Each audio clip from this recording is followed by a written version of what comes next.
এখন আলোচনা করবেন ডক্টর মোশাহেদা সুলতানা ঋতু, সহযোগী অধ্যাপক, ঢাকা বিশ্ববিদ্যালয়। ধন্যবাদ। আমার আগে যে কথা বলে গেলেন তারা তরুণ, মাঠে ঘাটে ঘুরেছেন, অনেক অভিজ্ঞতা তাদের, এবং ওনারা যেগুলো বললেন সেগুলো আমার কাছে আরও অনেক বেশি গুরুত্বপূর্ণ মনে হয় আমি যা বলবো তার থেকে। তো আমি যেটা আমরা আগে সময়টাকে দেখি, সময়টাকে আসলে আমরা কিভাবে ডিফাইন করছি। তো আমাদের প্রধান উপদেষ্টা ডক্টর ইউনূস অনেকবার বলছেন যে 3-0 থিওরি, যে এখানে পভার্টি, এমিশন এগুলো সব 0 হবে, এটা হচ্ছে ওনার এক্সপেকটেশন। তো উনি যখন এসব কথা বলছেন তখন আমরা যারা সাধারণ মানুষ আমরা কতগুলো নিয়ে বেঁচে আছি। তার মধ্যে একটা হচ্ছে উন্মেষ, জাগরণ, একটা হচ্ছে উদ্বেগ, উৎকণ্ঠা, দুশ্চিন্তা, মানে এটাকে যদি আরেকটা বলি, আরেকটা হচ্ছে উদ্ভাবনী উপায়ে আমরা বিভিন্নভাবে উৎসাহ দেখিয়ে যাচ্ছি যে কিভাবে আমরা একটা সংস্কার নিয়ে আসবো। কাজে এই যে 3টা কথা বললাম, এই 3টা বাস্তবায়ন করার জন্য আমরা তাকিয়ে আছি কাদের দিকে বলেন তো? আরেকটা দিকে। সেটা হচ্ছে কে?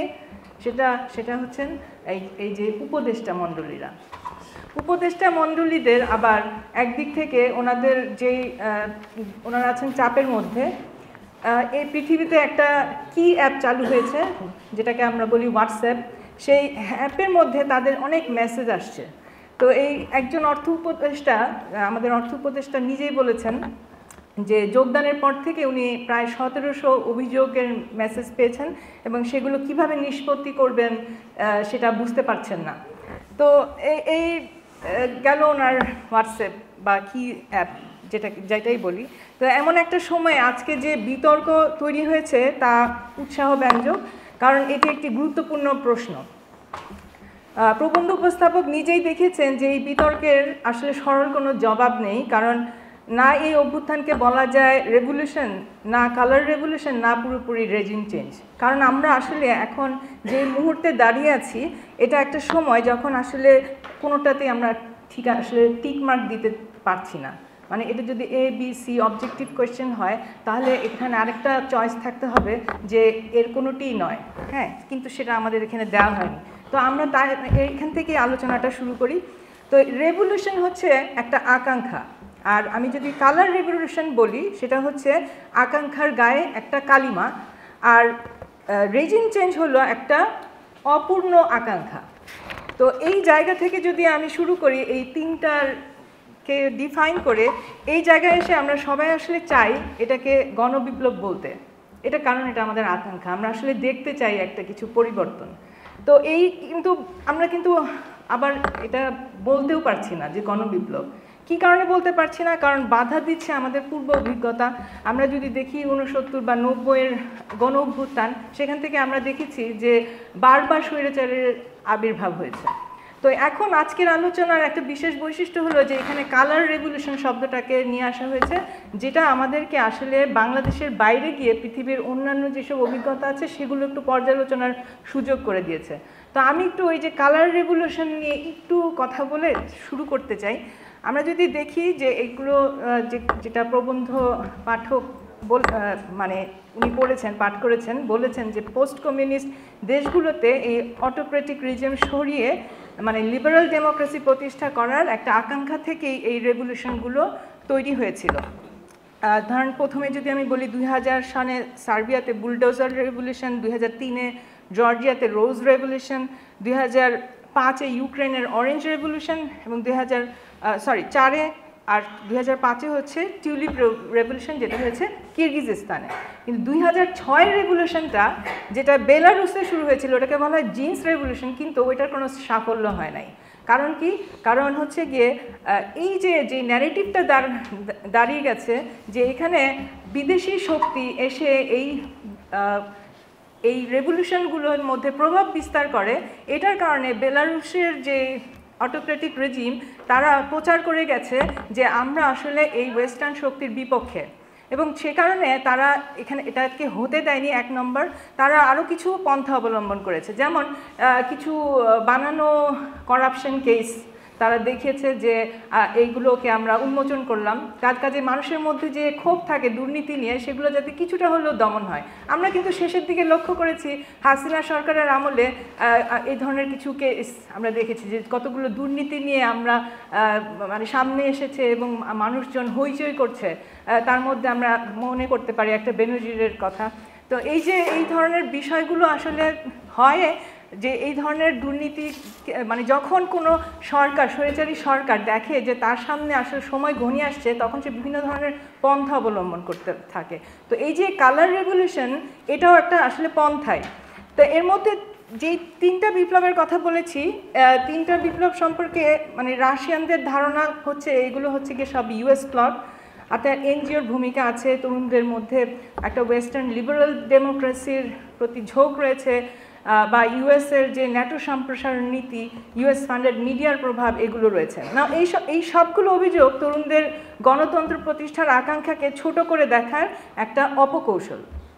এখন আমরা এখানে যে দাঁড়িয়ে বলছি যে এটা একটা অপকৌশল, এটা একটা কালিমা, আপনার কি মনে হয় না যে মানুষগুলো এই আত্মাহুতি দিয়েছে এই সব রেভলিউশনে, তাদের কি একই কথা মনে হয়নি? একই কথাই মনে হয়েছে। ইউক্রেনের কোনো তরুণ যে রাস্তায় এসেছিল, তারও কিন্তু মনে হয়েছে যে আমাকে যখন এটাকে ইউএস প্লট বলে কালিমা দেওয়া হয়, তখন তার কাছে এটা একইভাবে গুরুত্বপূর্ণ যে আমি আসলে কি চাইছি সেটাকে গুরুত্ব দেওয়া হচ্ছে না, এটাকে একটা ইউএস প্লট বলে ছোট করা হচ্ছে। আচ্ছা, তাহলে প্রশ্ন হলো, কেন বহিঃশক্তির চক্রান্ত বারবার উচ্চারিত হচ্ছে? এটা তো এখন শুরু হয়নি যে এটা আমাদের এখানে যে আমরা দেখলাম, এটা তো আগেও হয়েছে। এর কারণ হলো এ ধরনের বিশ্বাসের একটা বাজারি চাহিদা আছে। এই চাহিদার উৎস হচ্ছে বিশেষ স্বার্থান্বেষী কিছু গোষ্ঠীর স্বার্থ রক্ষার তাগিদ। অন্যদিকে এই চাহিদা পূরণ করতে মানে সদা প্রস্তুত থাকে যুক্তরাষ্ট্র। যেমন জর্জিয়া, ইউক্রেন, কিরগিজস্তান, এইসব দেশে আমরা দেখেছি যে ডেমোক্রেসি অ্যাসিস্ট্যান্স দেওয়ার কিছু দৃষ্টান্ত আছে। এই যে ম্যাককিনন নামে এক ভদ্রলোক 2007 সালে একটা বই প্রকাশ করেছিলেন, তার নাম ছিল the new cold war, revolution, rigged election and pipeline politics in former Soviet Union. তো সেখানে তিনি লিখেছেন, যেহেতু ইউএস সরাসরি কোনো দেশে রাজনৈতিকভাবে হস্তক্ষেপ করতে পারে না, তাই তারা media fund, NGO fund, youth leadership fund এগুলো ব্যবহার করে থাকে। লক্ষ্য করেন বাংলাদেশেও কিন্তু এরকম হাস্যকর কিছু তথ্য আছে।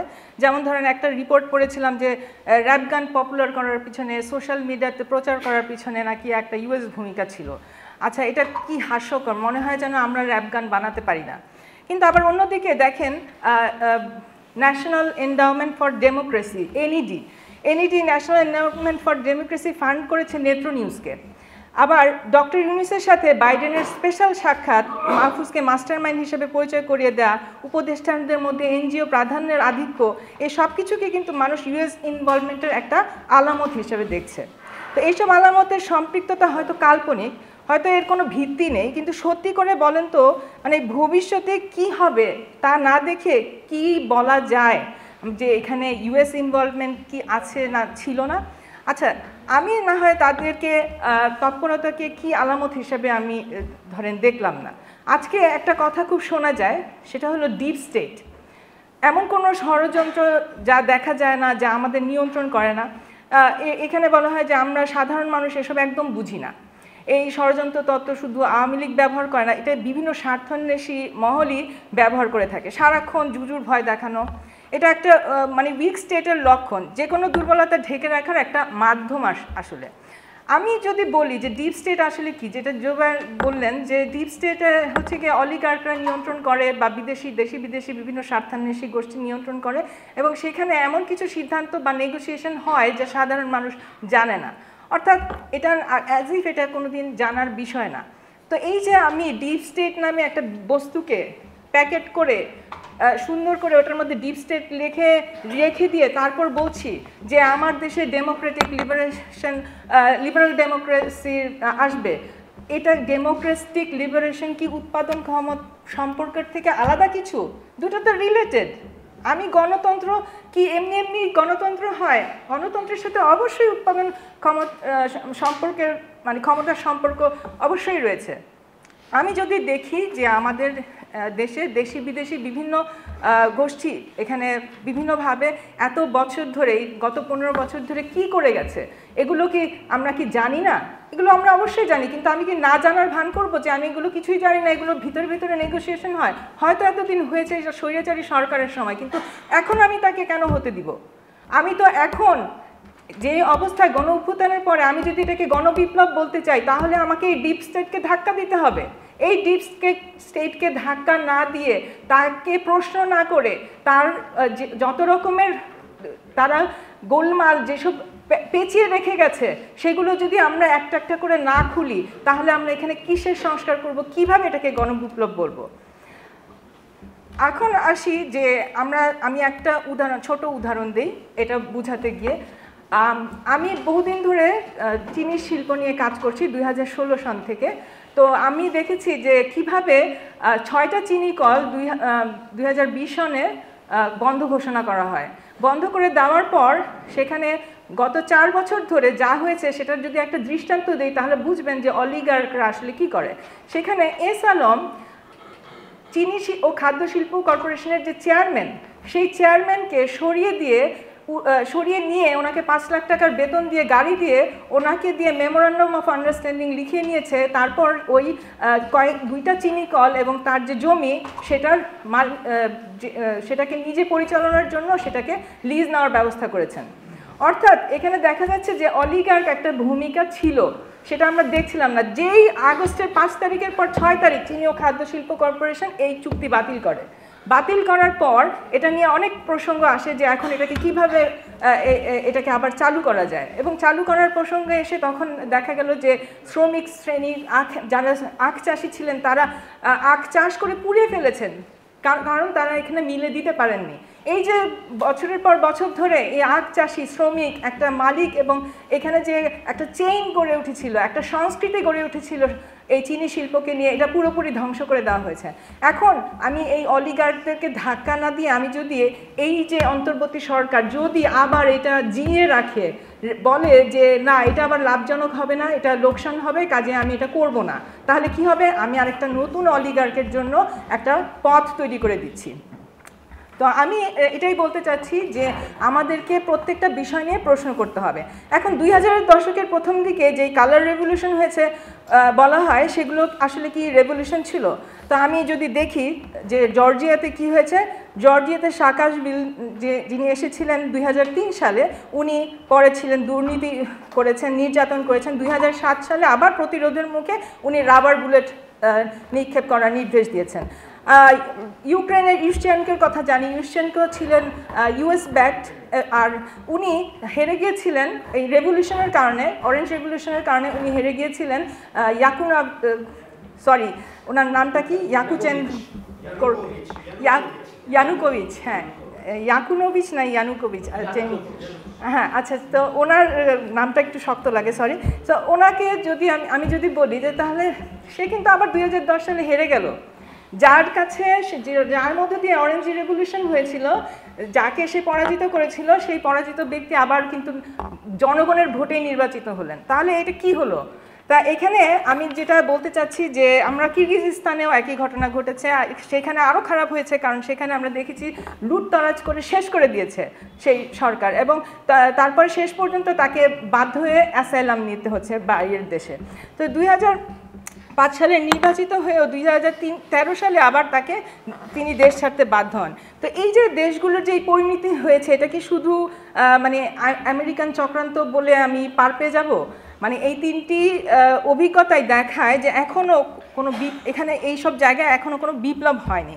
বিভিন্ন স্বার্থান্বেষী গোষ্ঠীর সুবিধা প্রাপ্তি হয়েছে, এবং এই সুবিধা প্রাপ্তির জায়গাগুলোকে আমি এখন একটা ডিপ স্টেট বলে বসিয়ে রেখে আমি যদি এগুলো প্রশ্ন না করি, তাহলে আমি আবারও সেই একই কালার রেভলিউশনের পরিণতির দিকে যাব। সো এর আলোকে যদি 2024 আমি শেষ করব, গণ অভ্যুত্থান আমাদের এই সময়কে বিপ্লব মানে এখন এসে বিপ্লব বলার আসলে সময় হয়নি, কিন্তু দেখছি কেউ কেউ রাজনৈতিক তত্ত্ব চাপিয়ে দিচ্ছেন, বলছেন বিপ্লবের মধ্য দিয়ে গঠিত রাজনৈতিক বন্দোবস্ত তৈরি হয়েছে, এখন অন্তর্বর্তী সরকারের সমালোচনা করা যাবে না। পিপলস সভরেন্টির কথা বলে অন্তর্বর্তী সরকারের সংস্কার চেষ্টাকে প্রশ্নহীন রেখে যদি আরেকটি কাঠামো তৈরি করা হয় যা গণতন্ত্রের নামে স্বৈরাচারী সরকারের জন্য একটা অনুকূল পরিবেশ তৈরি করবে, তাহলে গণ অভ্যুত্থান আসলে ব্যর্থ হবে।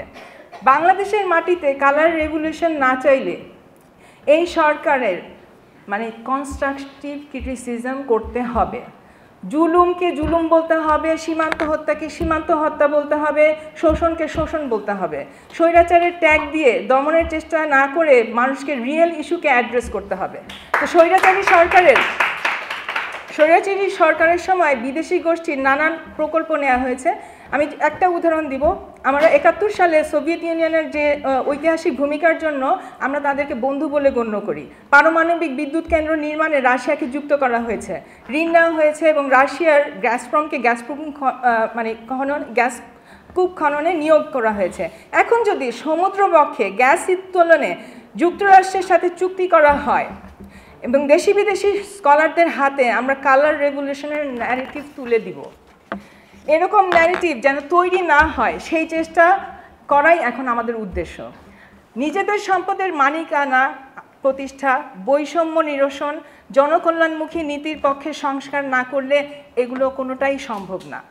এখন একদিকে যেমন বিপ্লবের গায়ে কালিমা লেপনের চেষ্টা করা হচ্ছে বহিঃশক্তির প্রভাবের কালিমা দিয়ে, তেমনি বহিঃশক্তিও সুযোগ নিতে পারে এই আমাদের আন্দোলনকে নিজেদের স্বার্থে ব্যবহার করার জন্য। তো অনেক গোলমালের মধ্যে, এত নয়েজের মধ্যে এই প্রতিযোগিতা হয়তো আড়ালে পড়ে যাবে এবং হয়তো কিছু মানুষ এটাকে ডিপ স্টেট বলে পার পেয়ে যেতে পারবে, কিন্তু আমি বলবো এই ডিপ স্টেটকেই ধাক্কা দিতে হবে। গণ অভ্যুত্থানকে বিপ্লব বলে যেমন ফায়দা নেওয়া যাবে না, তেমন এইটাকে আবার কালার রেভলিউশন বলেও ফায়দা নেওয়ার লোকের অভাব নেই, তাদেরকেও প্রতিহত করতে হবে। ধন্যবাদ।